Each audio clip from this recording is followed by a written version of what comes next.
بسم اللہ الرحمن الرحیم۔ السلام علیکم۔ آپ کیسر خان یوٹیوب چینل دیکھ رہے ہیں اور آپ اس کا جو ہمارا دوسرا چینل ہے کیسر خان 2.0 اسے سبسکرائب کرنا مت بھولیں، کیونکہ یہاں پر اگر کوئی بھی رکاوٹ پریشانی آئے گی تو اس چینل کے اوپر کم از کم ہمارا رابطہ جڑا رہے گا، لیکن اس چینل کے اوپر بھی ڈیلی نیو ویڈیوز آئیں گی، تو یہ دماغ میں رکھیے گا، تو پیرل آپ کو لے کے چلنا ہے۔ بہت بڑی خبریں ہیں آج ہمارے پاس، اور وہ یہ ہے کہ سب سے پہلے جو خبر دینی ہے آپ کو کابل ایئرپورٹ کے حوالے سے اپڈیٹ ہوا ہے وہاں پر۔ اس کے علاوہ ایک بریکنگ نیوز جو آپ کے سامنے کبھی بھی آنے والی ہے، وہ کیا ہے یہ آپ کے ساتھ شیئر کرنا ہے۔ اور امراللہ صالح کا کوئی اس ٹائم بھی کوئی پاور ہے کابل کے اندر، کچھ ان کے لوگ ہیں جو ایکٹیویٹی کر رہے ہیں، تو جی ہاں سامنے بہت کچھ آ گیا ہے۔ یہ تمام چیزیں آج اس ویڈیو کا حصہ بننے والی ہیں۔ امریکہ نے جو کابل کے یعنی کہ امریکہ کے ناک کے نیچے جو ہوا ایئرپورٹ کے اوپر، پورے افغانستان میں ایسا نہیں ہوا، ایسا چیز آپ نے نہیں دیکھی۔ جو طالبان، جہاں پر طالبان نہیں تھے اور امریکہ تھا اور امریکہ کی رسپانسبلٹی تھی، پوری نہیں کی۔ یعنی کہ وہاں پر اس نے دکھائی اپنی نالائکی۔ پتہ نہیں اس کے کوئی فوجی مرے ہیں کہ نہیں مرے، اس کے بارے میں نہیں جانتا۔ تقریباً 250-300 افغانی ضرور مر گئے، لیکن بہرحال یہ ہے کہ اس کے بعد ہوا کیا ہے تو یہ آپ کے علم میں ہونا چاہیے، اور وہ یہ ہے کہ بدری، یہ آپ کو میں خبر دکھا دیتا ہوں، بلکہ خبر آ گئی ہے جی، طالبان کے اسپیشل بدری 313 اور فتح یونٹ کے دستے کابل ایئرپورٹ میں داخل ہو چکے ہیں۔ یہ کمپلیٹ عمل ہو گیا ہے، اور وہاں پر اندر جانے کے بعد بہت ہی پیار اور محبت سے امریکہ نے وہ سیکیورٹی اور وہ پوسٹ، اپنی پوزیشنز جو ہیں وہ بدری 313 اور فتح یونٹ کے حوالے کر دی ہیں۔ یعنی کہ ہم اس کو اپنی زبان میں کہیں تو یوں کہہ سکتے ہیں کہ اب کابل ایئرپورٹ کی سیکیورٹی طالبان کے انڈر ہے۔ اب اگر آج کے بعد کچھ ہوتا ہے، آج کی تاریخ سے اگر کچھ ہوتا ہے تو اس کی رسپانسبلٹی جو ہے وہ طالبان کی ہوگی، اور امریکہ نے اس کو وہاں سے چھوڑ دیا ہے۔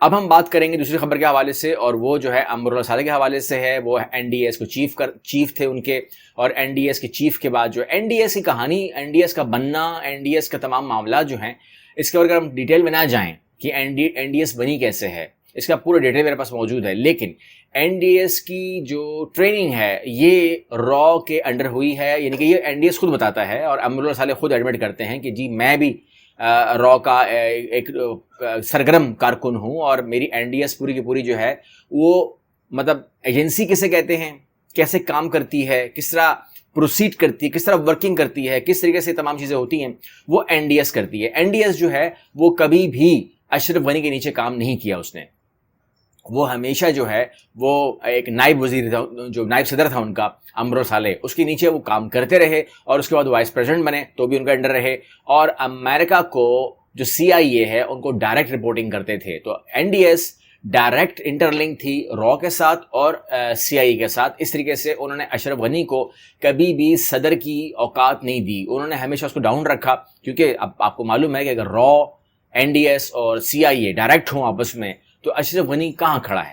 اب اس کے درمیان جو چیزیں سامنے آئی ہیں، کچھ اریسٹ ہوئے ہیں، اور وہ اریسٹ جو ہیں وہ آپ اسکرین پہ دیکھ رہے ہوں گے، یہ تمام میں آپ کو دکھا دیتا ہوں۔ اسکرین پہ آپ بھی دیکھ رہے ہیں، former N D S employees detained red handed, ٹھیک ہے۔ تو یہ پکڑے بھی ریڈ ہینڈڈ کسے گئے، کیونکہ یہ گاڑیوں میں گھوم رہے ہیں، اور یہ جو آپ دیکھ رہے ہیں کابل سٹی کے اندر، ان کا کام کیا ہے، ان کا ٹارگٹ یہ ہے کہ ان کے پاس نقشے نکلے ہیں، یہ جو آپ دیکھ رہے ہیں جن صاحب کو نقشے نکلے ہیں، تصویریں ہیں، اور دیگر شہریوں کے کوائف بھی ان کے پاس سے برآمد ہوئے ہیں۔ سینسیٹیو معاملہ ہے، این ڈی ایس ظاہر سی بات ہے کہ 20 سال کی ٹریننگ سی آئی کی اور را کی ہو تو آپ کس حد تک ہو سکتے ہیں تیار، یہ تو معاملہ والی بات، مطلب جو آپ نے کرنا ہے تو اس میں تو ایکسپرٹ ہیں یہ، لیکن گاڑیاں سرکاری استعمال کر رہے ہیں۔ تو اس کے بعد ذبیح اللہ مجاہد نے کہہ دیا ہے، یہ آپ اسکرین میں دیکھ رہے ہوں گے، کہ طالبان کی کابل کے عوام کو ایک ہفتے میں سرکاری املاک اور ہتھیار جمع کرنے کی ہدایت۔ ان کے پاس جو بھی املاک ہیں انکلوڈنگ ایوری تھنگ، اور اسلحہ خاص طور پہ انہوں نے کہا کہ وہ آپ جمع کروا دیں۔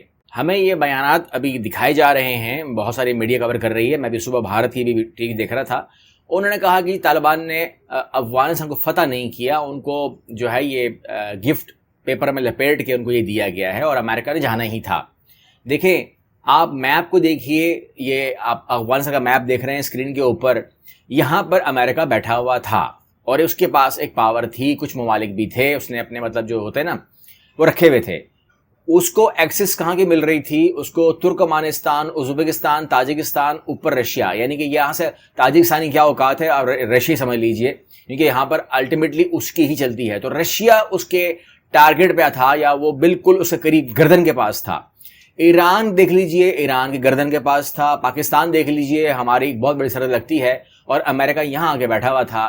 چائنا کو بھی امریکہ ایکسس کر سکتا تھا. تو اگر مجھے بتائیے امریکہ کو دماغ میں رکھیے, ایران کو, رشیا کو, پاکستان کو, چائنا کو دماغ میں لائیے. کوئی بھی قیمت ہوتی ایسی کہ آپ امریکہ سے یہ امید کرتے کہ وہ یہ زمین چھوڑے جس کو افغانستان کہتے ہیں, تو ناممکن تھا. یہ جو چل رہا ہے نا معاملہ, پابندیاں تو ہم پہ لگیں گی, آئندہ بھی لگیں گی, بیکاز میں نے آپ سے کہا کہ اگر آپ سچ بولیں گے تو سزا تو ملے گی. اب آپ کو پروپیگنڈا کے بارے میں اگر بتاؤں تو پروپیگنڈا تو آپ کو ملے گا سننے کو. جیسے فار ایگزامپل یہ آپ کٹنگ دیکھ رہے ہیں دا کوئنٹ کی, اس میں کیا بول رہا ہے, did Taliban meet Jaish chief Masood Azhar, India should pay heed. اب یہاں پر جو ہے انہوں نے پوری ایک خبر دی ہے کہ کس تاریخ میں مسعود اظہر ملے ہیں, قندھار میں ملے اینڈ سو آن. پوری بات وہ کر رہے ہیں ان سے. کہنے کا مطلب یہ ہے کہ اب یہ قندھار میں ہو گئے. جہاں انہوں نے بات بنانی ہوتی ہے وہاں آپ اس کو بٹھائیں گے. 20 سال تک پاکستان کہتا رہا کہ ہمیں نہیں معلوم کہ یہ شخص کہاں ہے, تو اس وقت کہتے تھے کہ نہیں اس کو پاکستان سے ہی برآمد کر کے ہم کو دو. تو بھائی اب آپ کہہ رہے ہو کہ یہ وہ افغانستان کے اندر ہے تو پکڑا کیوں نہیں؟ 20 سال کیا کرتے رہے وہاں پر؟ اگر قندھار میں تھا تو پکڑ لیتے. اب یہاں پر میں یہ خبر بھی آپ کے لیے لگا دیتا ہوں تاکہ آپ اس کو پڑھ سکیں اسکرین روک کر کے, کہ وہ کہتے ہیں کہ ملے کیوں ہیں. ملے اس لیے ہیں بقول ان کے, ٹھیک ہے, یہ ان کی خبریں ہیں, یہ کسی اور میڈیا میں ملیں گی نہیں آپ کو, کیونکہ بھارت میں اکثر وہ خبریں چھپ جاتی ہیں, گودی میڈیا ہے یا جو بھی ان کا معاملہ ہے, کہ یہ خبریں مجھے پھر کہیں ملتی نہیں ہیں. قیمتی خبریں ہوتی ہیں, یہ خبریں ہمیں کہیں اور سے ہم اس کو ویریفائی نہیں کر سکتے.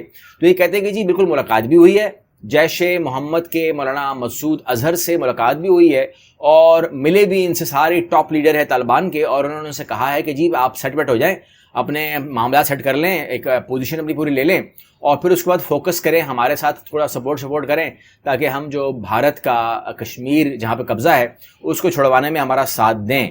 Once Taliban regime is fully establish in Afghanistan. اس کے بعد تو یہ خبر آپ دیکھ رہے ہیں, اور یہ میں نے کہا آپ کو یہ خبر کہیں اور سے ملے گی نہیں. یہ جس طرح انہوں نے ازیوم کر کے خبر بنائی ہے, کوئی دل کی بات کی ہے, کوئی خبر تو اس کو میں نہیں مان سکتا, لیکن آپ مجھ سے یہ ضرور پوچھ سکتے ہیں کہ خوف کیا ہے, ڈر کیا ہے, یہ خبر چھاپی کیوں؟ مطلب کہیں تو سوچ رہے ہیں نا, کوئی دماغ میں کچھ چل رہا ہے تو وہ پیپر پہ بھی آ رہا ہے. تو ہم بھی ازیوم کر لیتے ہیں. معاملہ یہ ہے کہ انہوں نے یہ دیکھا کہ ابھی جو ریکارڈ کریٹ ہوا ہے وہ 3.5 لاکھ فوج جو ہے وہ کہیں ہوا میں تحلیل ہو گئی. یعنی کہ جیسے ہی افغانستان فال ہوتا ہے, کابل فال ہوتا ہے, تو 3.5 لاکھ فوج ہے, 3.5 لاکھ فوج ہے, ہائیلی اکیوپڈ ہے, بڑی خطرناک ہے, اسلحہ بڑا خطرناک ہے, وہ ہوا میں کہیں تحلیل ہو گئی ہے, اس کا کوئی وجود ہے نہیں. اب 3.5 لاکھ لوگوں میں سے 3.5 بندہ بھی نہیں ملتا آپ کو جو اپنے آپ کو فوجی کہے. اسی طریقے سے ابھی ہم سن رہے ہیں کہ 3.5 لاکھ کے بعد 10 لاکھ فوج جو ہے وہ مقبوضہ کشمیر میں کھڑی ہے. ان کو خطرہ کیا ہے؟ خطرہ یہ ہے کہ اگر عوامی حمایت نہ ہو تو 3.5 لاکھ فوج ہوا میں تحلیل ہو جاتی ہے, تو اگر 10 لاکھ فوج بھی ہو اور کشمیر کی حمایت نہ ملی, عوام کی حمایت نہ ملی, اور وہاں پر اگر 3,000 بندے بھی آ گئے, تو یہ ہوا میں تحلیل نہ ہو جائے اور یہ کوئی ورلڈ ریکارڈ نہ بن جائے, اور ایسی کوئی چیز نہ بن جائے کہ جو زندگی بھر جس کا ریکارڈ بریک نہ ہو سکے. تو یہ وہ خوف ہے جو باہر آتا ہے. یہ کوئی ذرائع یا خبریں جس طرح بول رہے ہیں نا, ذرائع نے بتایا, کیا کون سے ذرائع نے بتایا؟ جس نے صرف آپ کو بتایا, جس نے نہ امریکہ کو بتایا, نہ کسی نے فرانس کو بتایا, نہ کسی کو بتایا, آپ کو بتایا. تو وہ ذرائع جو ہے نا وہ ان کی دل کی آوازیں ہیں. یہ ذرائع آپ کو کہیں اور سے نہیں ملیں گے. میرے ساتھ رہیں گے, چینل کو سبسکرائب کریں گے. اللہ حافظ.